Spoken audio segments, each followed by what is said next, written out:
Kutincha tigramushpa kanajupanchik kay chamisa hasta rikuchi kunawan kay Tunipampa llaqtapi.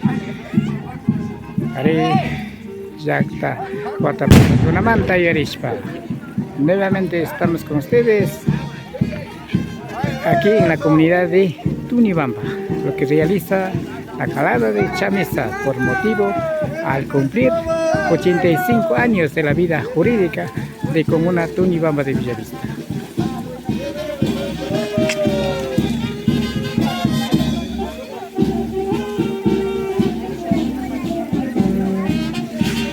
Pacto Chamicapán, banda de San Roque, Llaqtamanta, Nani Stars. Está acompañando la banda musical de la parroquia de San Roque, Nani Stars.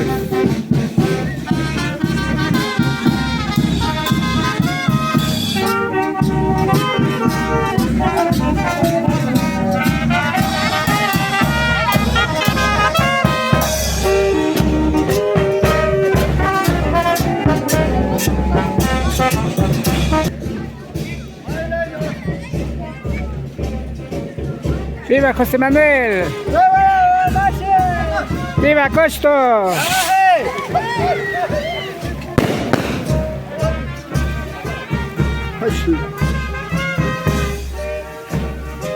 Llaqtata ñawpama pusha mashi Mauricio Inga kay shina sukta mashikunawan ña kayman yaykumuspaqa pan chamisa ashkaykunawan. Está al frente autoridades indígenas de Comuna Tunibamba de Villavista.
Ari cheshina kay puchukay chamisa hasta y ricochita aquí quien más yo con apiyashpa pamopas canchi.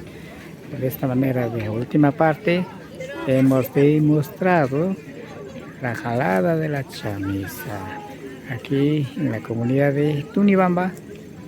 Ya hemos dicho, al cumplir 85 años de la vida jurídica de la comunidad de Tunibamba. Gracias a los fundadores, especialmente Rafael Sánchez, en el año 1937 han organizado y nombrado con los comuneros a los miembros del cabildo de la comunidad de Tunibamba. Eso fue reconocido el 10 de mayo de 1938 en el Ministerio de Prevención Social en ese entonces. Tal razón, la comunidad de Tunibamba está celebrando. Yepechan chimashikuna, Kashna richa rikuchita apampashun jami shukta pachakunapi apamuna pacha kaktika. Amigos, amigas, gracias por haber acompañado. Tras de TV, quien les habla, Rafael Pérez Angranco. Shinami kapang runa yakta kunapa kausaika. Así es la vida de las comunidades.